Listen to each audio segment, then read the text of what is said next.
Susan Litton-Smith. Susan, how are you? And I'm excited about our topic today, and we're ready to roll. Hey, Neil, thank you so much for having me. Okay, so our topic today is the magic of an environmental education. You've created a series that seamlessly blends magical adventure with environmental education. What inspired you to weave these important ecological lessons into the Under the Couch books?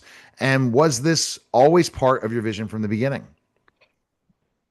Well, what caused me to really put some of these environmental themes into this series was what was happening at the time when I started writing them. I started writing these during COVID, and I noticed, and I was home for the first time. I was somebody who always worked and was, worked away from the home. And I noticed as I was actually out and taking some time in nature, how clear the sky was because there were so many cars off the road during that time period.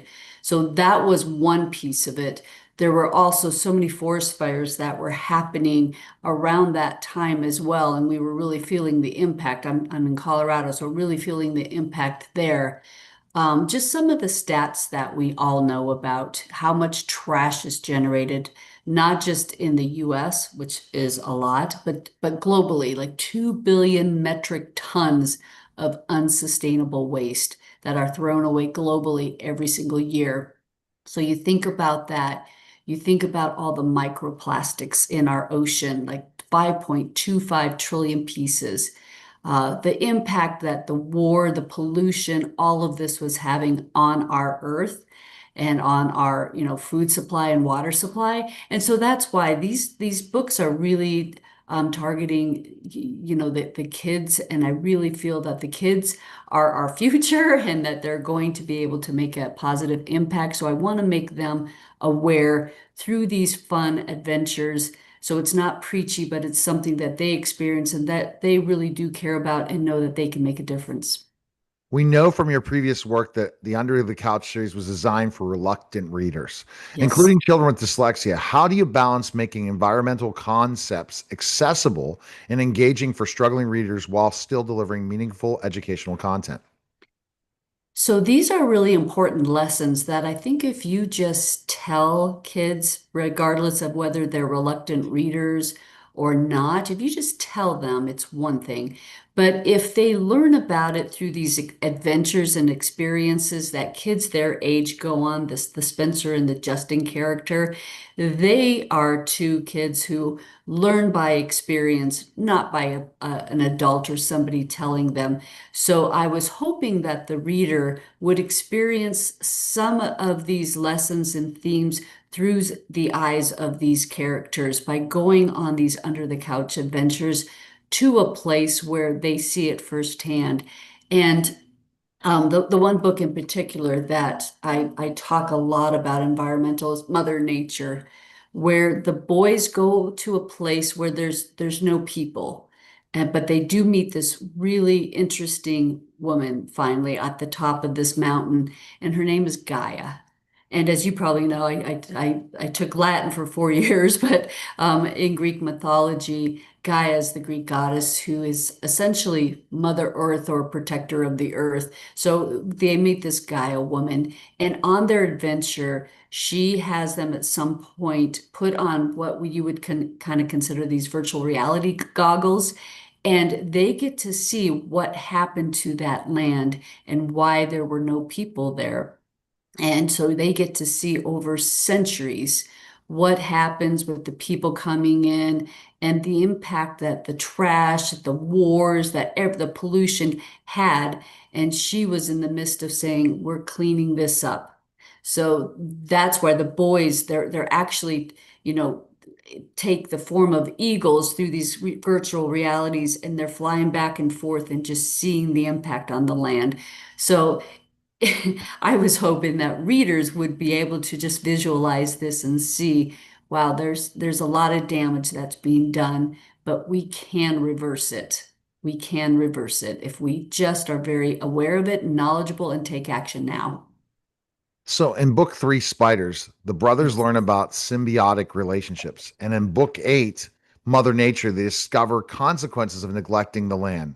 Can you share how you how you chose which environmental topics to explore in each adventure, and how you receive feedback from young readers about these stories change their perspective on nature. Yes. So in Spiders, book three, I started the insight there was really about the fear of spiders. I have a son, well, both actually, who just are afraid of very little, but they're afraid of spiders. And really the theme there is more around you fear what you don't understand. So what they learned through book three is that symbiotic relationship and the importance that the spider plays in the world. So as we think about things as maybe, well, that's a pest, or this is, why is this in our land?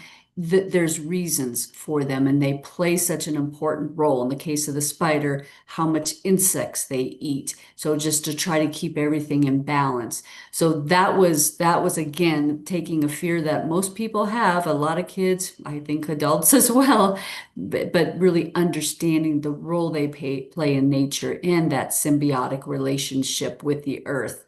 And the similar things with, with book eight that I talked about, which is just understand, really the appreciation. There's a lot of the huge red forest trees in this book, and understanding the impact that some of our actions and decisions have if we're not being givers and carers for the earth. So both of them come at it from two different ways, but I thought were important ways to really teach the reader and all of us about the importance of what role everything plays in this land, and then our role and how we are supposed to be also symbiotic and not doing things that are destructive to the land.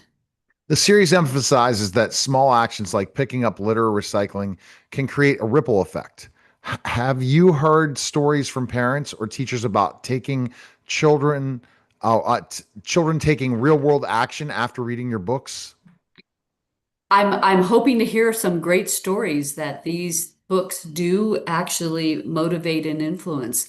I do know that when you make people aware, especially kids who are so loving and so giving, like when you tell them your actions really can have an impact, I believe that they are going to be the future scientists who discover how to get the microplastics out of the water, how to put more, nutrients into our soil so our food is better, how to get the pollution out of the air, how to maybe make cars that don't have exhaust and everything. So really planting the seeds, if they don't do something today except for just recycle and be more aware of their trash, that is great. But I think this is our future. They're going to be the ones who are going to be able to help us really clean up this land and this environment so that we do have a healthier environment going forward, and a much healthier earth, because there really is, I mentioned that symbiotic relationship.